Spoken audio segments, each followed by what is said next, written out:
Bonjour, bienvenue, nous sommes à la villa, c'est la résidence de l'archevêque de Dakar, Monseigneur Benjamin Ndiaye. Il a accepté de nous recevoir ici ce matin pour une visite guidée dans les méandres de l'église. La villa, l'archevêché, le presbytère, la cathédrale, tout sur la vie de l'église, le rôle de l'archevêque, vous allez tout découvrir. Suivez-moi. Bonjour. Alors, bienvenue au Badamier. De nous accueillir ici. Voilà, c'est la résidence des archevêques Oui. de Dakar. Vous êtes les bienvenus ici. Badamier, Oui. c'est le nom d'un arbre qu'on appelle en Wolof Gerte Toubab. Oui. Et donc, c'est le cardinal Thiandoum qui a été le premier à résider ici, qui a voulu ce nom. Sans doute parce qu'il y avait des arbres de cette nature dans ce jardin avant. Voilà. Et vous disiez tantôt qu'il a vécu ici pendant combien d'années? Bon, une quarantaine d'années. Il a été archevêque de Dakar de 1962. Bon, il a pris sa retraite, mais il est décédé en 2002. Il a quand même fait 40 ans d'épiscopat. C'est merveilleux. Et il habitait ici. On voit que c'est spacieux, il y a un écosystème favorable à la méditation. Hein. Ça permet de vous reposer. Vous vous sentez bien dans... On a besoin d'un cadre vraiment naturel. Et il est heureux que cette résidence puisse préserver ce cadre naturel. Je crois que c'est formidable. Ça peut aider à la réflexion et puis à décompresser aussi. Et vous ne vivez pas seul, vous avez forcément un personnel de maison. Il y a un personnel de maison, il y a quelqu'un qui fait la cuisine, une femme de ménage, un chauffeur, des gardiens. Et puis bon, j'ai même un moment vécu ici avec un prêtre quand ma santé l'exigeait. Mais en même temps, il se passe beaucoup de réunions ici, Ah oui, hein? beaucoup d'audiences. Je reçois pas mal de groupes ici et à l'archevêché. Donc, on est seul sans être seul. D'accord. Et la famille biologique, elle vient? Bon, on s'appelle plutôt au téléphone qu'on se voit, Oui. mais disons que c'est possible de se rencontrer. Mais c'est assez rare quand même. C'est assez rare? Oui. C'est quoi? Mais Vous écoutez, ne recevez pas? Vous n'allez moi pas j'ai fait le choix de partir de chez moi à l'appel du Seigneur que je me suis donné. Donc ce qui est prioritaire, ce n'est pas ma famille, c'est le service pour lequel je me suis engagé. Voilà, évidemment, donc la famille vient après. Et la dernière fois que vous avez vu des membres de la famille, Oui.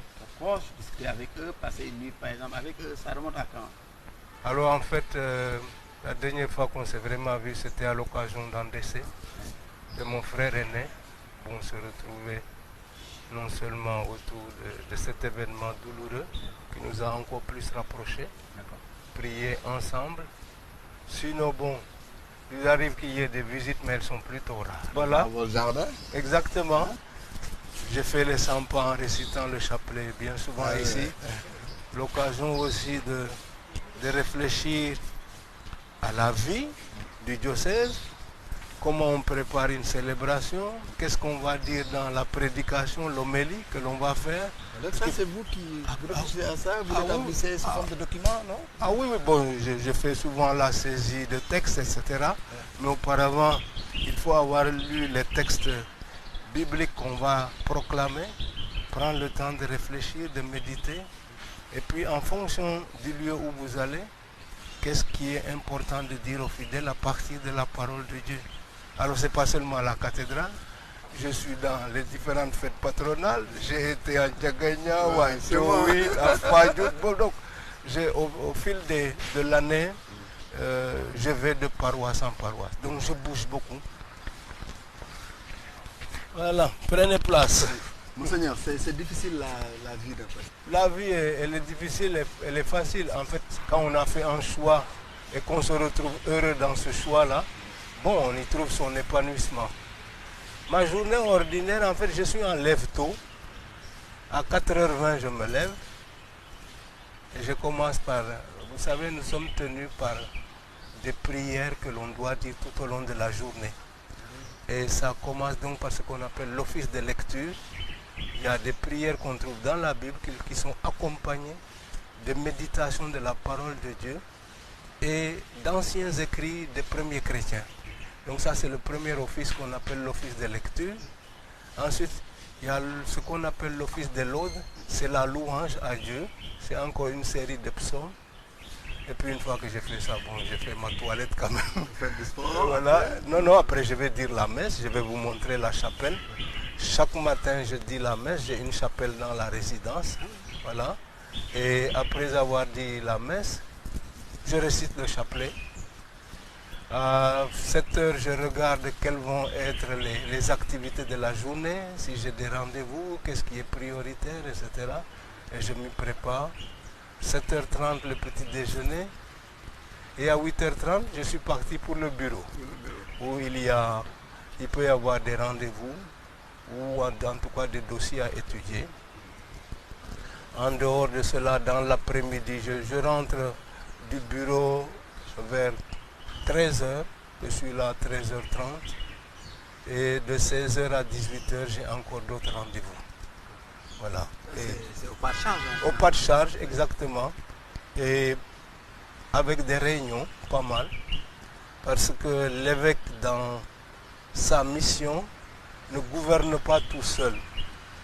Il est avec des collaborateurs et on dirait des conseils de régulation de la gouvernance. Pour l'état des lieux, exactement. Diocèse et tout ça. Alors, il a ce qu'on appelle un conseil épiscopal. L'épiscope, c'est l'évêque. Hein? Ouais. C'est celui qui, de sa position, domine la situation pour savoir ce qu'il faut faire. Mais là, un conseil, avec le vicaire général, c'est son bras droit. On dirait que c'est son premier ministre. Ouais. Il a ce qu'on appelle des vicaires épiscopaux.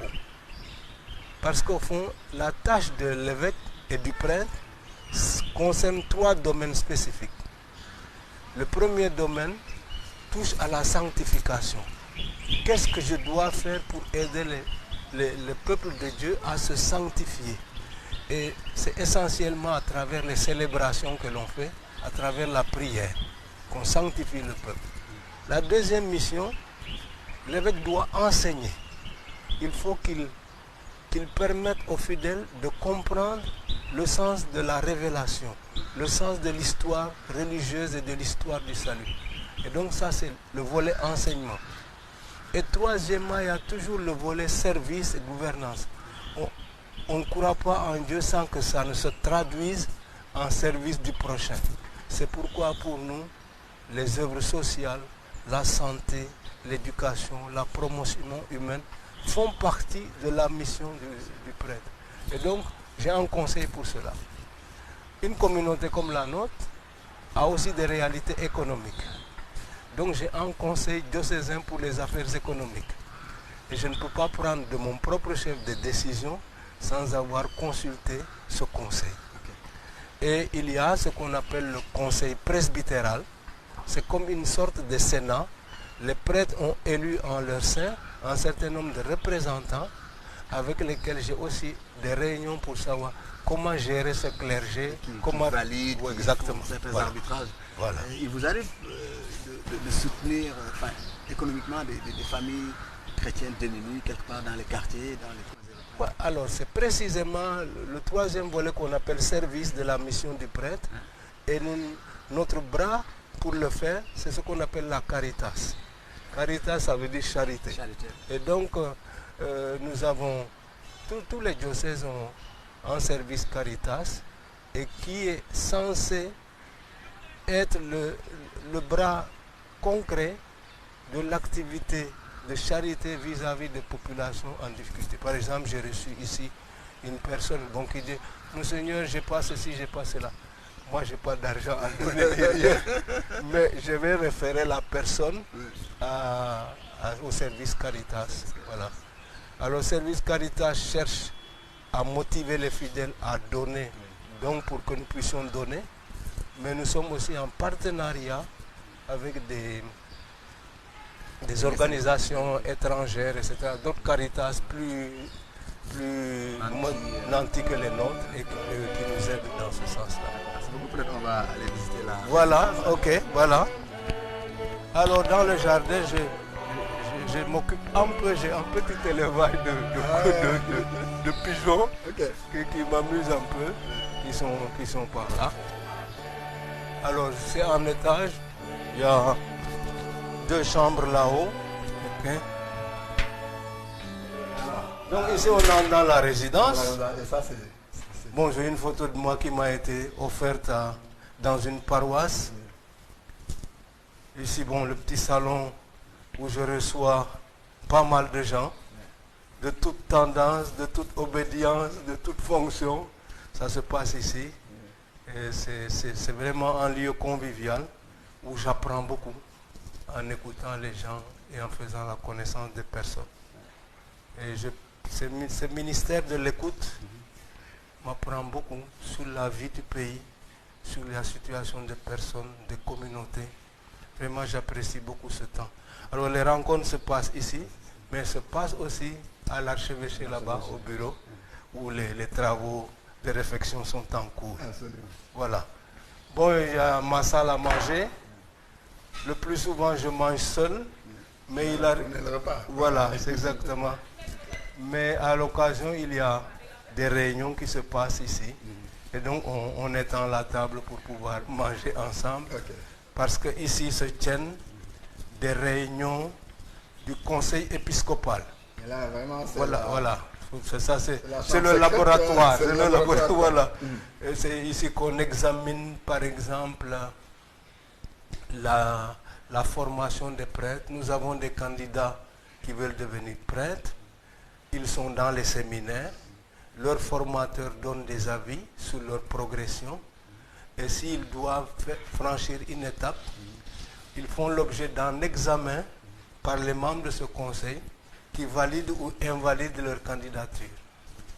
Et donc il peut arriver que quelqu'un ne soit pas admis à franchir une étape parce qu'on estime que dans sa progression, il y a encore des correctifs à apporter ou cela. Et ça, c'est des remontées que vous avez de leurs formateurs. Voilà. Chaque formateur est tenu de dire ce qu'il pense de chaque candidat. Et il l'écrit. Et nous sommes en possession de ces écrits. Vous réunissez ici, autour de cette table? Voilà, autour de cette table, nous écoutons ces récits. On a 10 chaises, hein? Il y a 11 chaises, disons. Voilà. 10 chaises et voilà. la chaise de l'archevêque. Voilà, exactement. On passe beaucoup de temps à examiner ces candidatures. Depuis le moment où ils doivent prendre la soutane jusqu'à l'ordination qui fait d'eux des prêtres. C'est donc... oui, c'est pratiquement ces 6 étapes. Parce que bon, au moment où ils prennent la soutane, au moment où ils deviennent lecteurs, puis acolytes, puis diacres, puis prêtres. à toutes ces étapes. Voilà, exactement. Donc ils sont examinés. Ça se passe ici, avec les membres du conseil. Ici, j'ai un petit lieu de prière, on appelle la chapelle. Alors ici, en temps normal, quand je ne suis pas dans les services des paroisses, je célèbre ici la messe. Et le matin donc, après avoir fait mes premières prières, je célèbre la messe ici. Puis je vais dire le chapelet. L'occasion d'offrir à Dieu ma journée, les rencontres que je vais faire, et lui confier aussi mon travail, le travail que lui-même m'a donné. Voilà. Je passe ici. Et donc chaque matin, vous passez forcément par cette... Exactement, ça c'est vraiment le lieu vital de la maison. Sans cela, la maison n'a pas de sens pour moi. Parce que c'est ici que vraiment s'exprime ma foi, mon attachement à Dieu, ma réflexion, ma prière, ma recherche, mes interrogations, mes problèmes aussi. Je dépose tout ça ici sur l'autel et dis, Seigneur, voici les problèmes, aide-moi à les résoudre. Voilà, c'est donc ici que cela se passe. C'est un lieu très important. Et donc mes prédécesseurs, le cardinal Tchandoum, qui a été le premier à habiter cette maison, a prié dans cette chapelle. Le cardinal Sarr aussi. Voilà.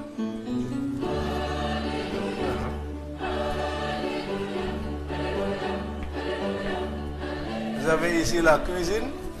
Et lui, c'est Athanase Gomis. Athanase. C'est lui le cuisinier. Athanase, c'est vous qui préparez le bon plat à Monseigneur. Voilà. Mais c'est quoi son plat préféré? C'est quoi le plat préféré de Monseigneur? Ah, il aime le tchéré. Ah bon, c'est vrai. Voilà, exactement. Ah, super. Et puis il y a Suzanne avec lui qui s'occupe un peu du ménage, du linge, etc. Voilà. Okay. J'ai un petit bureau en bas là-bas, mais bon, où je me cache pour travailler aussi. Voilà. Il aimait bien prendre de l'air ici. Ah oui. Voilà, ça c'était vraiment son coin préféré parce que c'est sans doute le coin le plus aéré de la maison. Oui, absolument. Donc c'est assez agréable. Et vous, vous avez voulu conserver tout de lui, hein, finalement, le cardinal. Bon, écoutez. C'était quoi vos rapports? Bon, moi, pour moi, c'est un papa, hein, Ah oui. parce que c'est quelqu'un qui m'a beaucoup accompagné dans la formation. Je n'étais pas toujours un garçon très obéissant, donc il m'a parfois remonté les bretelles, comme on dit, mais toujours avec un esprit très paternel. Et bon, à des moments d'interrogation, j'ai pu aussi le rencontrer, lui poser les questions qui m'habitaient, etc. Donc, je le remercie pour l'accueil et pour l'exemple qu'il nous a donné. Vous savez, aujourd'hui, je rencontre des musulmans, mais qui me disent, votre prédécesseur ici a beaucoup travaillé pour le dialogue islamo-chrétien. Vous devez rester fidèle à sa tradition. Et c'est vrai. La famille Tal, par exemple, était très attachée au cardinal. Et le cardinal Sarr a continué dans la même lancée. Si bien que quand je suis arrivé sur place, j'ai eu un ami Tal qui m'a dit au pèlerinage de Popongi, il faut suivre la voie des anciens. Hein? Vous n'êtes pas encore venu nous voir à Thiès. Donc j'ai été les voir et tout ça. Ah oui. Les rapports avec les chefs religieux musulmans se passent bien. J'ai été plusieurs fois à Touba, à Tivaouane. Et je disais que pour avoir servi à Kaolack, chez Ibrahim Tidjania, c'était vraiment mon papa, là-bas à Medina Bay. Oui, mais vraiment très proche. Quand on a reçu les JMJ à Kaolack, je lui ai dit, il faut prier pour que ça se passe bien. Elle a fait là devant moi, en Wolof, directement. C'était vraiment, voilà. Ça, c'est des liens très forts. Absolument. Et pour cela, la tradition que le cardinal Chan nous a laissée en la matière est extraordinaire. Voilà. Il a imprimé aussi à l'église, à Dakar. Ah oui, il a contribué à la notoriété de l'église ici. Hein. Et quand il a reçu le pape Jean-Paul II ici en 1992, ça a été un grand événement. Bon, bien sûr, Jean-Paul II est venu pour tout le Sénégal, mais Cardinal Thianoum a été quand même un grand artisan de sa visite ici. Voilà. Voilà. Et le pape est venu ici, il a mangé là, hein, là où il y a la salle manger, oui. Il y a eu tout un...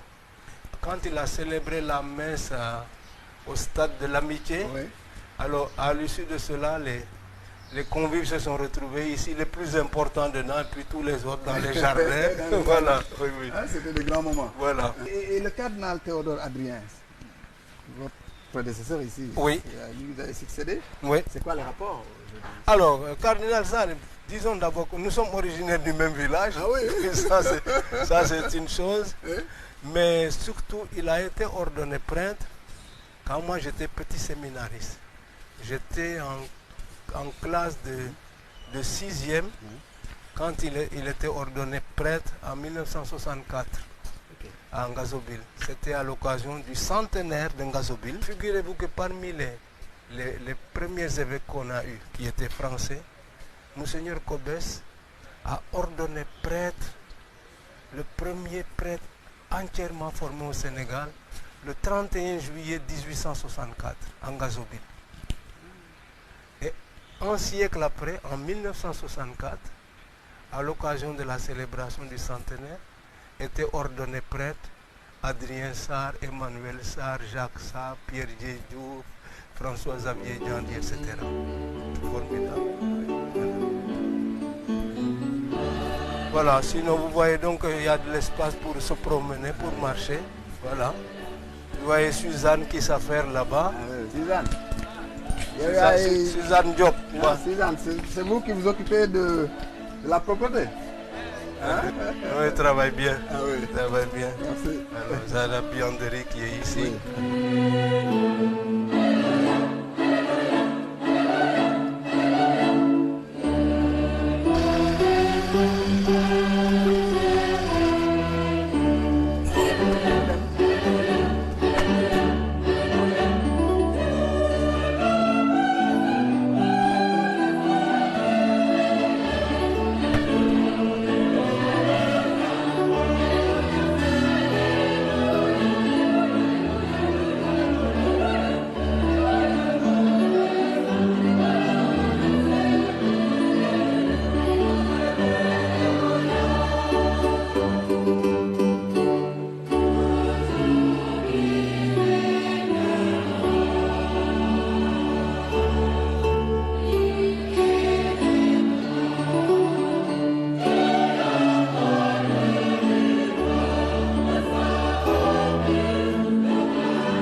devant la cathédrale. Mais ce qui frappe, c'est qu'on a des figures là, on a des statues. Alors, l'entrée de cette cathédrale, qui au départ s'appelait le Souvenir africain. Quand on dit cathédrale, ça veut dire c'est l'église de l'évêque. Il y a ce fronton qui est magnifique avec ces personnages qu'on appelle des anges peuls. Quand vous regardez bien surtout les tresses, vous voyez bien que c'est des tresses négroïdes qui sont faites chez nous. Et à l'origine d'ailleurs, avant qu'on ne donne cette peinture en émail, on avait la couleur de la pierre naturelle. Et je me pose la question de savoir que faire pour retrouver la couleur originale qui faisait mieux ressortir ces anges peuls. C'est une manière, je crois, de traduire que la religion chrétienne doit aussi s'inculturer, doit pouvoir s'exprimer dans le génie propre des peuples qui l'adoptent. Et donc je pense que ça, c'est un bon signal qui est donné ici. Alors, cette cathédrale, la première pierre a été posée il y a un siècle. On va fêter le centenaire de la pose de la première pierre. C'est un projet qui avait été voulu par le cardinal, Monseigneur Hyacinthe Jalabert, qui a donné son nom d'ailleurs au cardinal Hyacinthe Thiandoum. Monseigneur Hyacinthe Jalabert a confié au père Daniel Brottier la mission de collecter des fonds pour bâtir cette cathédrale. La cathédrale a été bâtie sur le style de l'architecture soudanaise avec des petites coupoles, et c'est aussi une manière de s'approprier le génie africain. Voilà. On peut entrer? On peut entrer, voilà. Et elle est toujours ouverte comme ça? Alors, elle est fermée la nuit pour des raisons de sécurité. Et puis, il y a un sacristain qui veille quand même à la sécurité des lieux. C'est là. Mais elle est ouverte pour que les gens puissent venir prier. Là, alors, comme dans toutes les églises, vous avez ce qu'on appelle le porche. Le porche. Le porche de l'église, c'est vraiment le lieu d'accueil. Quand normalement, le curé ou le prêtre, à la fin d'une célébration, salue les personnes qui sont venues prier pour leur souhaiter une bonne journée, etc. Et là aussi, il peut accueillir les personnes qui arrivent. Mais c'est vraiment le lieu d'accueil. Mais à l'origine, c'était fait pour les personnes qui n'avaient pas le droit d'entrer à l'église. Alors, c'est les catéchumènes, ceux qui n'avaient pas encore reçu le baptême, devaient rester en retrait. Et dans les étapes qu'ils font, il y a une étape qui les fait entrer dans l'église. Donc, c'est pour montrer vraiment la progression dans la foi. Okay. Voilà. C'est pourquoi on comprend. Voilà. Okay. Alors, il y a l'allée centrale avec le lieu de la procession. Chaque fois qu'on fait une célébration solennelle, la procession part d'ici et doit donc prendre l'allée centrale avec toujours en tête la croix, qui est le signe distinctif de l'identité chrétienne. Et donc c'est comme cela qu'on avance. Vous avez vu que dans l'église, il y a deux parties essentielles, là où sont les bancs, c'est ce qu'on appelle la nef. La nef. La nef. Ça, c'est pour le public. Voilà, la nef, c'est le lieu des fidèles. Oui. En fait, c'est le bateau, on dirait. Voilà, c'est là que les gens sont. Et les bancs vous le montrent. Oui. C'est là que se met l'assistance qui vient à la messe. Okay. Pour inaugurer l'année de la miséricorde, on a fait une procession depuis la cour du collège de la cathédrale.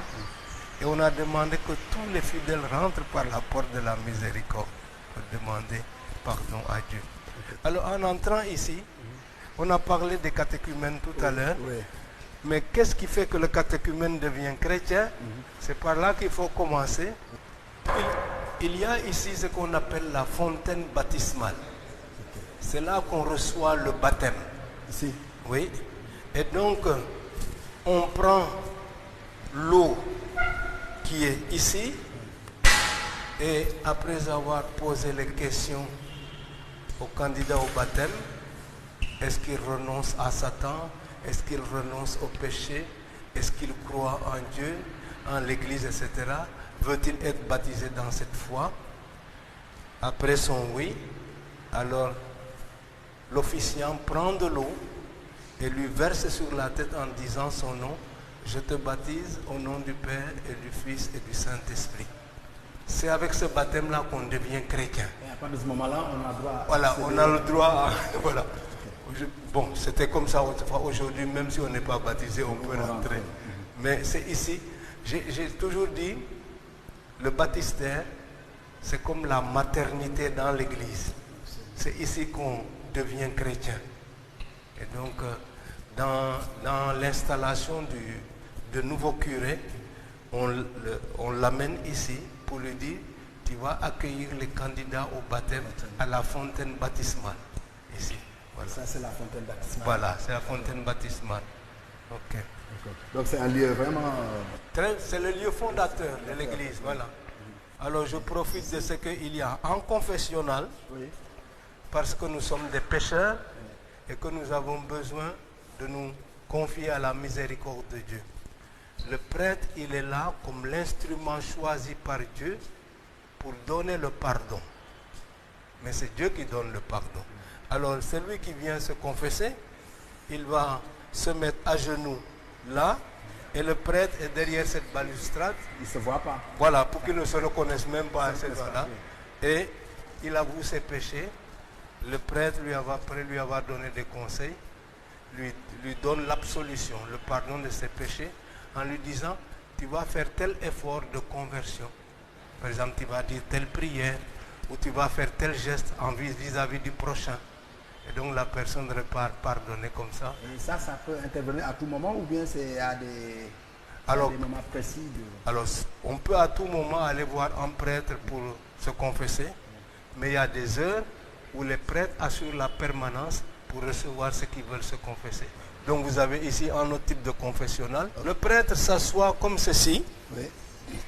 Donc une fois que le prêtre est installé ici, le pénitent qui arrive, le prêtre ouvre pour être en contact avec la personne et qui commence, bénissez-moi mon Père car j'ai péché. Et il dit depuis quand il ne s'est pas confessé, il dit ses péchés. Le prêtre lui fait une monition, une exhortation et lui demande de réciter une prière qu'on appelle l'acte de contrition. Ça veut dire que je regrette tous mes péchés. Et le prêtre lui donne l'absolution en lui demandant, en lui suggérant un effort. Et quand il a terminé avec celui-là, il ferme et il ouvre de l'autre côté pour voir la même chose. Voilà. Et les gens... Le confessionnal est différent de l'autre. Ça, voilà. Ça prend deux personnes. Exactement. Oui, mais c'est à tour de rôle. C'est à tour de rôle. Voilà. Okay. Très bien. Voilà. Et vous parliez tantôt de la nef. Voilà. La nef, alors c'est toute cette partie centrale qui est le lieu où les fidèles se rassemblent pour participer à l'office liturgique. Ils sont donc installés dans les bancs et ils adoptent différentes positions selon le rite qui est en cours. Ils sont debout au début de la messe. Ils sont assis pour écouter la parole de Dieu et les enseignements. Et au moment de la consécration de l'hostie et du vin, on est tous debout ou même à genoux. Voilà, c'est comme ça que ça se fait. Bonjour, vous allez bien? Ah bon? Oui. Ah oui. Stanislas. Stanislas, Yeah. enchanté. Merci. Ok, voilà. Voilà. Et donc, comme je l'ai expliqué hier, vous avez tout le long des images pieuses qui représentent les différentes étapes du chemin de croix que Jésus a emprunté depuis sa condamnation par Pilate jusqu'au moment de sa crucifixion. Ça, c'est 14 stations. C'est 14 stations qui sont symbolisées ici. Là, par exemple, on a une station, c'est Jésus qui tombe sous le poids de la croix. Là-bas, il rencontre une femme qui s'appelle Véronique et qui lui essuie le visage. Donc, c'était des moyens de catéchèse, d'enseignement des fidèles à l'époque où on n'avait pas Internet ou tout ça. Donc, il fallait, à travers des représentations, pouvoir expliquer aux gens ce qui se passait. Voilà. Alors, on a la coupole. Alors, vous avez la coupole. Ouais. C'est un artiste qui s'appelle Bruno Schmetz. Oui. Son nom est marqué près du baptistère. Oui. Qui a imaginé non seulement les vitraux, là. les vitraux, mais en même temps aussi les personnages qui sont symbolisés comme c'est au fond Jésus crée une attraction de toute l'humanité pour la conduire vers Dieu à la fin des temps. C'est ça qui est symbolisé, voilà, que par cette représentation là. Vous voyez Jésus au centre. Et l'humanité qui est tournée vers lui. Pour... Le bleu, on a comme l'impression qu'on est dans le vide là. Mais exactement, hein, vous voyez. Et puis bon, on pourrait même normalement identifier différents personnages bibliques de l'histoire qui sont représentés comme cela. Oui. Voilà. Il a voulu aussi marquer les auteurs des évangiles, Saint Matthieu, Saint Marc, Saint Jean et Saint Luc, voilà, qui sont donnés comme ça. Alors pour chaque année, dans le diocèse, nous choisissons un thème pour pouvoir mobiliser les gens. Et nous avons dit au fond comment mieux intégrer la mission de la Vierge Marie dans notre vie chrétienne. Et donc on a fait une année mariale, mais avec comme thème, comme c'est marqué, comment m'est-il donné que vienne à moi la mère de mon Seigneur. C'est Élisabeth qui reçoit la visite de Marie et elle est tellement heureuse qu'elle Élisabeth, c'est la cousine de Marie, et la mère de Jean-Baptiste. Alors Marie, après qu'elle a reçu la visite de l'archange Gabriel, qui lui a annoncé que sa cousine aussi était enceinte, elle s'en va aussitôt visiter sa cousine. Et Élisabeth, quand elle voit Marie arriver, elle est tellement heureuse qu'elle dit: comment m'est-il donné que vienne à moi la mère de mon Seigneur? Voilà. Parce que déjà, les deux femmes sont enceintes. Et Élisabeth a senti son fils remuer dans son ventre. Voilà. C'est comme ça que c'est une rencontre magnifique. C'est une très belle phrase aussi. Voilà, exactement. À partir d'ici, comme le signifie cette balustrade qu'on appelait autrefois la table de communion, ici commence le cœur. Le cœur. Voilà, C-H-E, cœur. Et c'est ici vraiment la partie centrale de l'église. C'est là qu'a lieu la célébration proprement dite. Avec deux choses très importantes. Ce qu'on appelle la table de la parole de Dieu et la table de l'Eucharistie. La table de la parole de Dieu, c'est ici. C'est ici qu'on proclame la parole de Dieu. Et c'est ici aussi qu'on donne l'enseignement. Une fois que cela est fait, l'autre table, c'est l'autel. Et c'est là qu'on célèbre l'Eucharistie. On prend le pain et le vin qui, par la parole du prêtre, vont devenir le corps et le sang de Jésus-Christ. C'est cela le mystère de l'Eucharistie.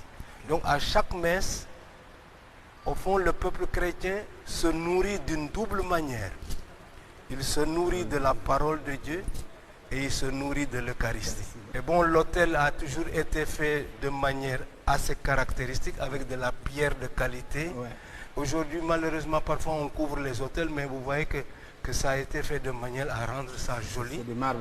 Voilà, c'est du marbre, exactement. Voilà. Alors je profite de ce qu'il y a la statue de Notre-Dame de Victoire, parce que cette cathédrale s'appelle maintenant Notre-Dame de Victoire. Et bon, je pensais en lien aussi avec l'histoire. On attribue au fond à l'intercession de la Vierge d'avoir permis la France d'être délivrée de je ne sais plus quelle guerre. Voilà, mais donc c'est invoqué ainsi.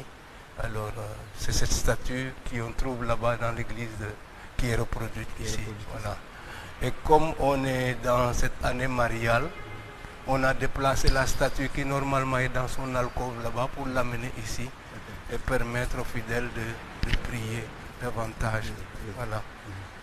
Et au fond, on a une sorte de siège. Hein? Alors là, vous avez un siège qu'on appelle cathèdre. cathèdre qui a donné cathédrale. Parce que quand on dit cathédrale, c'est l'église où il y a le siège de l'évêque. Donc ça, c'est l'église de l'évêque. Et chaque évêque a des armoiries avec une devise. Vous verrez qu'ici, on a marqué mes armoiries avec la devise puiser aux sources vives du salut. Chacun cherche quelque chose dans la parole de Dieu qui va nourrir son ministère. Et moi donc c'était cette parole, puiser aux sources vives du salut. C'est à quoi je suis sensible, c'est que le cœur de Jésus, quand il est mort, a été transpercé d'une lance. Et en dessous, vous avez le cœur qui symbolise tout cela. Donc chaque évêque, le cardinal Sarr, il avait comme devise « À qui irions-nous, Seigneur ?» C'est Pierre, à un moment où Jésus a prêché, les disciples trouvent que vraiment ce que Jésus raconte, non, on ne peut pas supporter ça. Et il dit, si vous avez envie de partir, vous pouvez partir. Et Pierre lui répond, à qui irions-nous, Seigneur? Tu as les paroles de la vie éternelle. Donc chaque évêque cherche le slogan qui lui va. Oui, mais Monseigneur Boucal, le mieux à ses convictions, enfin à ses aspirations. Voilà, et au fond à sa spiritualité. Voilà, donc chacun a comme ça. Le cardinal Tchanoum, c'était in verbo tuo laxaborete. Sur ta parole, je vais jeter le filet. Parce que Jésus est avec l'apôtre Pierre et Pierre a pêché toute la nuit, il n'a rien attrapé. Et Jésus lui dit, avance en eau profonde et jette le filet. Et quand il jette le filet, il se remplit de poissons. Voilà. Voilà. Donc ici, c'est le siège où l'évêque s'assoit. Lui seul est habilité à s'asseoir là. Si d'autres prêtres viennent pour célébrer la messe, ils n'ont pas le droit de s'asseoir ici. C'est lié à la fonction de l'évêque. D'autres évêques peuvent venir ici, mais c'est l'évêque du lieu, c'est le siège de l'évêque du lieu. Quand il préside les célébrations, c'est là qu'il se met. Ses collaborateurs et les personnes. Et comme ça, il est vraiment à l'aise pour pouvoir célébrer la messe dans de bonnes conditions. Mais c'est pour dire que vraiment, il a une mission qui est liée à cette église-là. Et donc, il doit s'y donner à fond. C'est ça, voilà. Alors, et là, il y a d'autres choses ici. Alors, quand les prêtres qui sont à la cathédrale, l'équipe qui est là, ils célèbrent la messe, ils s'assoient ici. Ils président d'ici, ils ne peuvent pas présider de là-bas. Ils président d'ici. Voilà. Seul l'évêque préside depuis là-bas. Vous voyez que la cathédrale a plusieurs chapelles, comme ça, des lieux de dévotion. Cette chapelle elle est vraiment significative pour nous, parce que c'est une chapelle qu'on a voulu dédier au pape Saint Jean-Paul II, qui est venu dans cette cathédrale en 1992. Qui a donné des enseignements ici. Le cardinal Tchanoum l'a reçu là avec d'autres évêques. Et nous avons voulu vraiment, compte tenu de ce qu'il a été pour nous et de ce voyage et de ses retombées, avoir une chapelle à sa dévotion. Et nous avons reçu l'année dernière au mois d'août du président de la Pologne cette représentation du pape Jean-Paul II, donc qui est ici, c'est bien marqué. Et dans la spiritualité chrétienne, ce qu'on appelle les reliques, les restants corporels des saints sont gardés à l'autel ou dans des lieux saints pour nous rappeler comment nous sommes aussi appelés à la sainteté.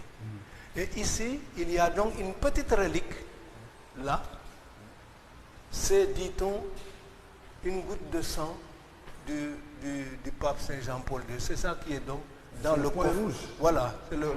Même à l'intérieur du point rouge, il y a un petit point à l'intérieur. Voilà. Nous avons voulu retenir quelques paroles de sa part. Soyez vous-même, qui est une invitation en étant chrétien à préserver notre identité africaine. Je pense que c'est important. Et par ailleurs, cette citation qu'il a donnée 2 fois, à son arrivée et à Poponguine, il dit « L'arbre ne se lève qu'en enfonçant ses racines dans la terre nourricière ». Là où est notre Tchosan, il faut qu'on aille jusque là-bas, chercher à tout prix. C'est comme cela qu'on peut éclairer notre propre existence. Voilà, éclairer notre identité d'aujourd'hui. Et un artiste sénégalais a voulu symboliser cela à travers cette œuvre. Vous avez l'arbre avec ses racines qui partent dans la terre. Voilà, c'est ça qui est symbolisé par ces tableaux-là. C'est cette œuvre artistique. Donc avec toutes ces ferrailles qui représentent les racines. Ça, c'est la première phrase du pape Jean-Paul II quand il a été nommé pape. N'ayez pas peur. C'est la première parole. Quand il est sorti du conclave, oui, et qu'on l'a présenté aux gens au Vatican là-bas, à la place Saint-Pierre, il a dit n'ayez pas peur. Oui. Oui. Et ça, c'est des chapelles latérales? Alors, c'est des chapelles latérales, oui, où, dans la tradition d'autrefois, oui, avant que les prêtres ne fassent la concélébration, qu'ils célèbrent ensemble, oui, la pratique s'était généralisée que chaque prêtre disait la messe dans son coin. Et donc, il y avait des hôtels comme ça. Okay. Maintenant, on a revalorisé la concélébration, le fait de célébrer ensemble. Okay. Parce que chaque prêtre dit la messe chaque jour. Ouais. Ça, c'est notre Papa Thiandoum qui repose ici. Ouais. C'est sa tombe qui est là. Parce qu'un évêque, il est normalement enterré dans sa cathédrale. Et donc, ici, c'est la tombe du cardinal Thiandoum. Comme c'est marqué, ici repose son éminence cardinal Thiandoum, né le 2 février 1921, ordonné prêtre le 18 avril 1949, nommé archevêque le 4 avril 62, créé cardinal le 24 mai 76, rappelé à Dieu le 18 mai 2004. Et je vous disais tout à l'heure que chaque évêque a son slogan. Lui, c'est ce qui est marqué là, in verbo tuo laxaborete, sur ta parole, je jetterai le filet. C'était ça. Donc pour lui, vraiment, la mission, c'est aller à la pêche pour en attraper le plus de monde. Voilà, c'était un peu ça. Alors ici se trouve la chapelle du Saint-Sacrement, avec donc cette boîte métallique au-dessus de la croix, avec la croix au-dessus. C'est là qu'on garde les hosties. Quand on a donné la communion aux gens et qu'il reste la réserve, elle est portée là en réserve. C'est pourquoi il y a cette lampe rouge qui doit toujours rester allumée pour montrer qu'il y a le corps du Christ là. C'est le symbole de la présence du corps du Christ. C'est pourquoi la lampe demeure allumée. Voilà. Donc ce qu'on appelle, voilà, c'est ce qu'on appelle le tabernacle. Tabernacle. Oui, le tabernacle. Ça qui est ici. Alors vous avez ici même, je pense que c'est une représentation, je ne sais pas si c'est l'ange Gabriel avec Marie, je ne sais pas. Voilà, c'est le tabernacle. Dans l'histoire biblique, Moïse, quand il a reçu les tables de 10 commandements, Dieu lui a demandé de faire un coffret. Et c'est dans ce coffret-là qu'il avait mis les tables de pierre qui contenaient les 10 commandements.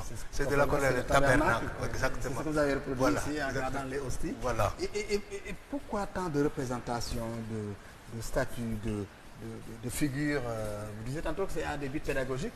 À des buts pédagogiques d'une part, mais d'autre part, sur le plan historique, c'est très important de savoir que dans l'Église, il y a eu une querelle très forte entre les partisans et les adversaires des images.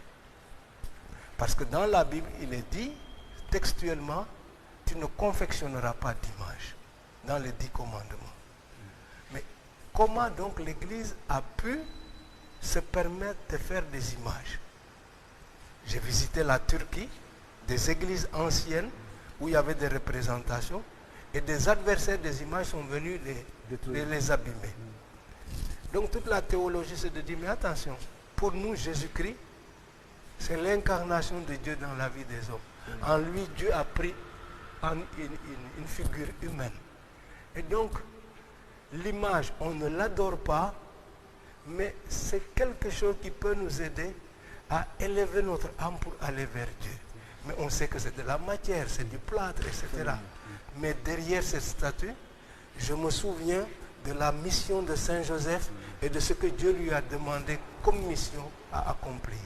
C'est dans ce sens-là. Alors, donc, vraiment marquer le dire souvenir permanent voilà. en soi. Mais on n'adore pas les statues. Et il faut vraiment insister là-dessus. C'est de la matière, mais c'est des moyens pédagogiques pour apprendre.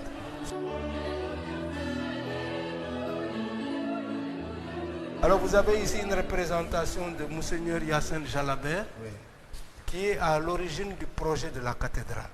Qui a lancé la voilà, et qui a confié la collecte des fonds au père Daniel Brottier, dont on voit la représentation ici.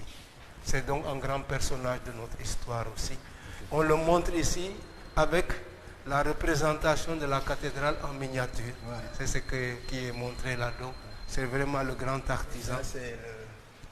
Alors ça, c'est l'œuvre des apprentis d'Auteuil, qui est marqué au apprenti d'Auteuil. Oui. Et il était très attaché à Sainte Thérèse de l'Enfant Jésus, dont la basilique est là. C'est pourquoi Sainte Thérèse est représentée avec la basilique là, parce que Daniel Brottier, dans tout ce qu'il a voulu faire, il se confiait toujours à la prière de Sainte Thérèse pour pouvoir avoir ce qu'il avait. Il avait des orphelins. Parfois, il n'avait pas de quoi leur donner à manger. Il se met devant la statue du Sainte Thérèse. Voici mon problème.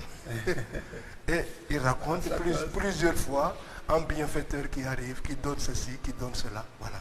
Donc, oui, oui. Et ces pierres-là, alors, très souvent sur, vous avez la pierre, chaque fois qu'il y a un autel, pour montrer que c'est un lieu saint, on met à l'intérieur une pierre sacrée dans laquelle il y a des restes de saints, des reliques, comme celle de Saint Jean-Paul de par exemple. Ici, à l'intérieur, là, il y a des reliques de saints. Je ne pourrais pas dire lesquels. Et là, vous avez une représentation ancienne, mais qui est très importante dans l'imagerie chrétienne. C'est un pélican qui est en train de nourrir ses petits. Et on disait que le pélican, pour nourrir ses petits, doit se percer le ventre. En fait, bon, c'est une mauvaise lecture. Il va seulement chercher dans son chapeau de quoi nourrir ses petits. Mais c'est pour dire comment Jésus se donne en nourriture pour nous faire vivre. C'est donc cela. C'est nous les petits et vous voyez la nourriture qui descend pour les petits.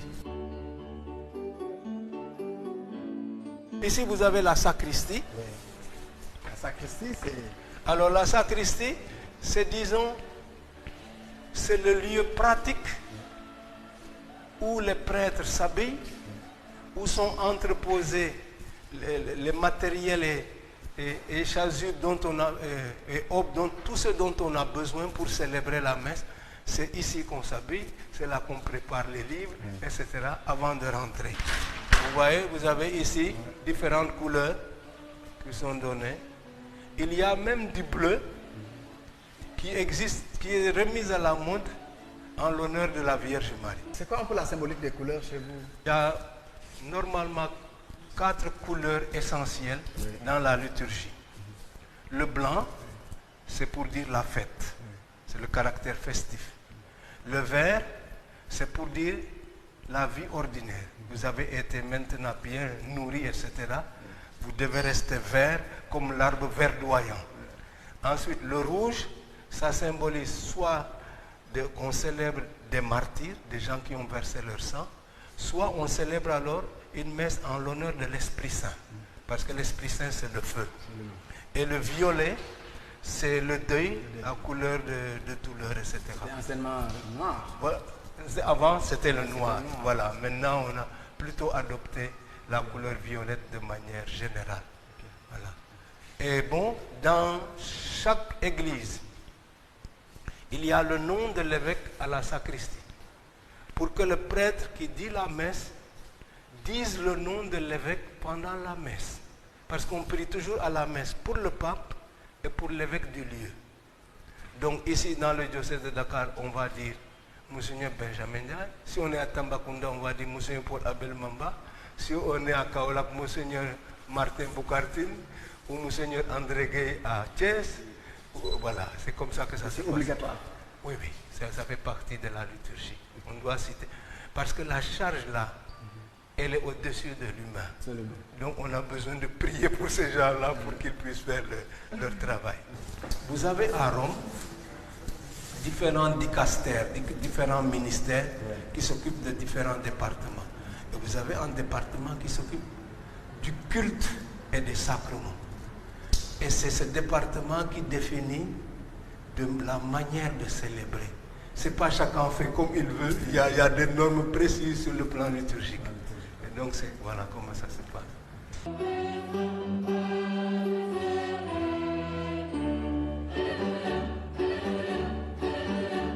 Il a été mon curé ici. Hein. Ah oui? Il était jeune vicaire ici, c'était mon curé. Voilà. C'est le doyen du clergé. Oui, voilà. On est venu le voir ce matin. Hein? Voilà. Xaw ma ndax mos ngeen tase ak kilifa labbe bu comme yàlla lu caaxaan xaw ma ndax am na moom nii tey te du ma waxal toi amoon naa 85 ans seen bi du mu soo gannaaw du ma wax léegi rek yàlla dekkoon na ci Bravo. Merci bien. Amin. Amin.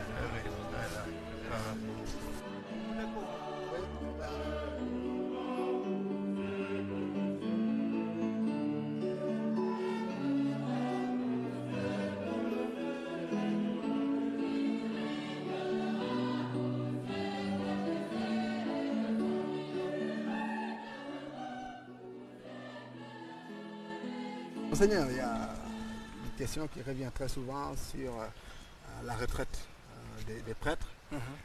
Vous allez à la retraite? Oui. Et pour les évêques, c'est 75 ans. Oui.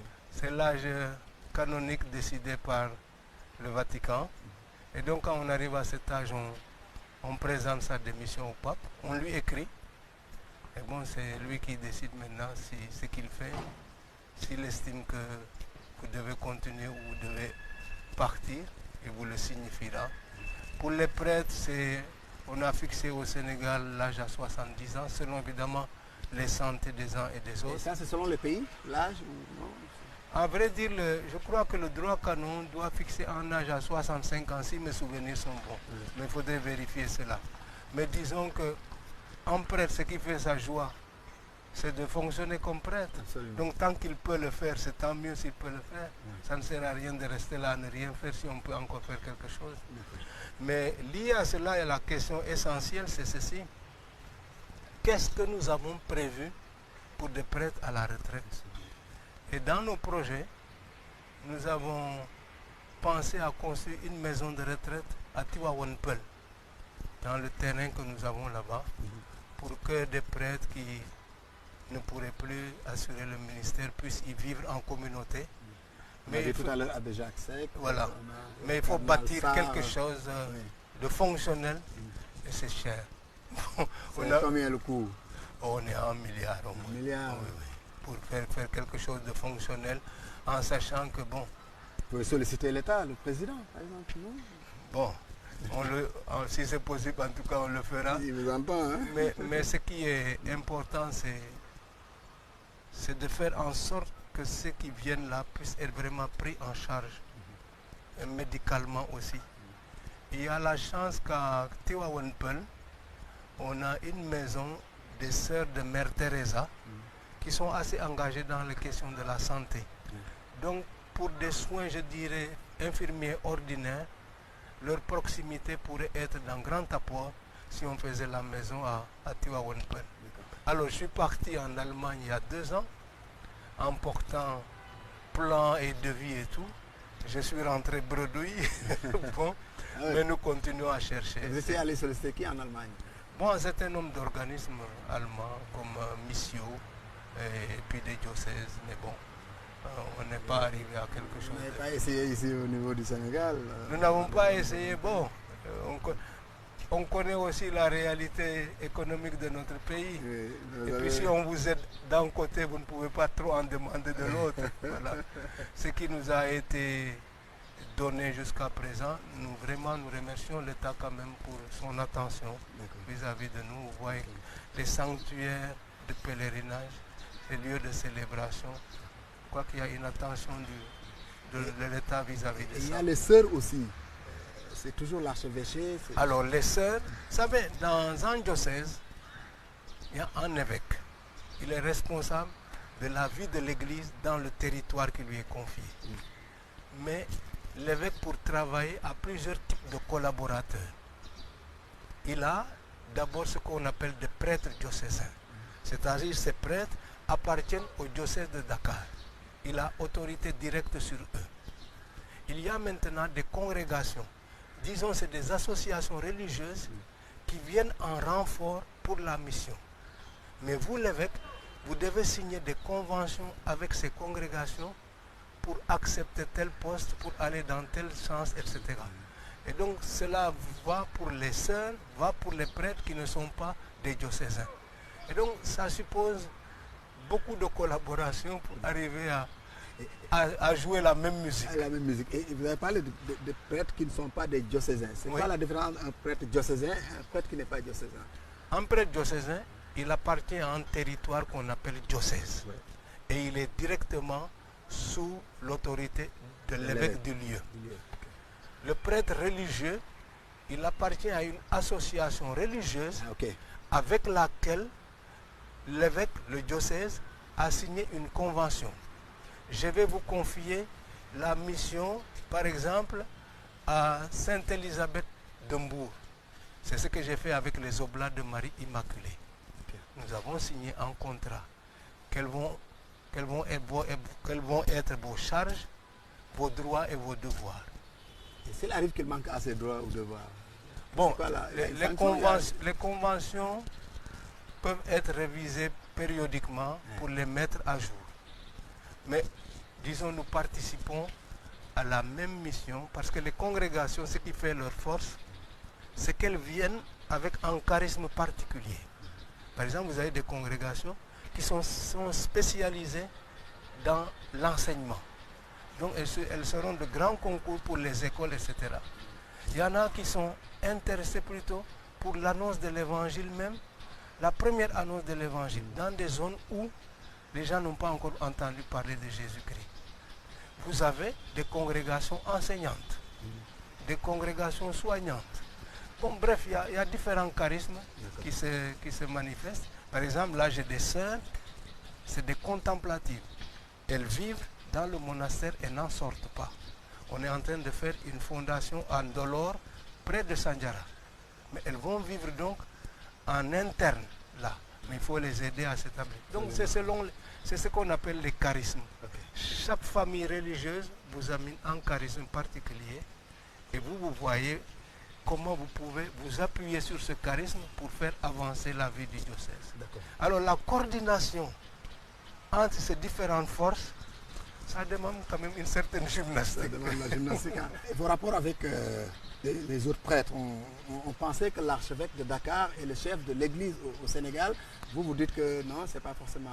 Alors, c'est pourquoi il faut bien préciser les choses. Dans le Sénégal, nous avons 7 diocèses.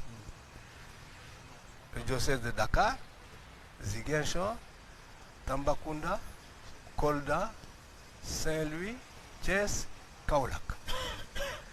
Normalement, à la tête de chaque diocèse, il y a un évêque. Aujourd'hui, nous cherchons un évêque pour Saint-Louis, parce que l'évêque a été atteint par l'âge et a démissionné. Et nous cherchons aussi un évêque pour Ziguinchor, puisque celui de Ziguinchor a été transféré à Tambacounda. Alors, chaque évêque dans son diocèse est le chef du diocèse. Ce n'est pas Monseigneur Benjamin Ndiaye qui va aller dire à Monseigneur Mamba, voici ce que tu dois faire. C'est lui le chef chez lui. Moi, je suis chef chez moi. Seulement, en termes de protocolaire, en disant préséance, l'archevêque de Dakar est en tête. Archi. Voilà, parce qu'il est à la tête de ce qu'on appelle une province ecclésiastique qui est composée de plusieurs diocèses. Plus vaste. Voilà. Mais celui qui est archevêque, c'est celui qui a la préséance par rapport aux autres. Mais ça ne lui donne pas le droit d'aller dire ce qu'il faut faire là-bas, à moins qu'il reçoive une mission spéciale de Rome parce que tel problème se pose, on peut lui dire, va régler tel problème. D'accord. Est-ce que l'archevêque de Dakar, est-ce que vous avez de l'argent, vous gérez de l'argent, est-ce que vous avez une caisse noire, comme on dit, qui vous permettent de pouvoir, voilà. Les fonds des diocèses, c'est assez simple.